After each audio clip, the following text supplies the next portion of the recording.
In every war, there are heroes. Soldiers, generals, spies. But some of the greatest acts of resistance came from children.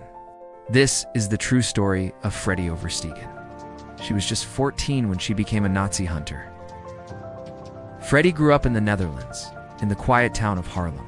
She loved riding her bicycle.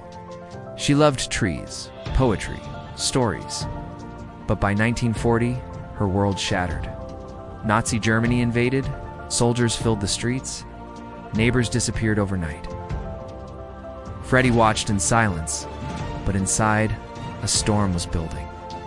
Most teenagers were too scared to fight, but Freddie and her older sister Truus were different. At just 14 and 16, they were recruited by the Dutch resistance. They didn't carry rifles. They carried confidence, charm, and pistols hidden in their skirts. Their mission? Assassinate Nazi collaborators, sabotage infrastructure, save lives. Killing with confidence. Freddie's first mission was chilling. She approached a Nazi officer in a cafe, smiled, flirted, lured him outside, promising a walk. He never made it home. With every mission, Freddie's nerves hardened, but her soul, it cracked. She later said, "You never forget killing someone, not even if they deserved it." She helped blow up railroads, ambushed patrols, and sheltered Jewish families in basements. She once hid a Jewish mother and child in her own house, with Nazis just one street away. She risked death every day.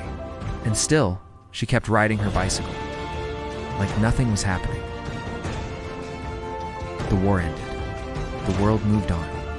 People celebrated generals, politicians, kings, but no one talked about the teenage girls who hunted Nazis on bicycles. Freddie never claimed credit.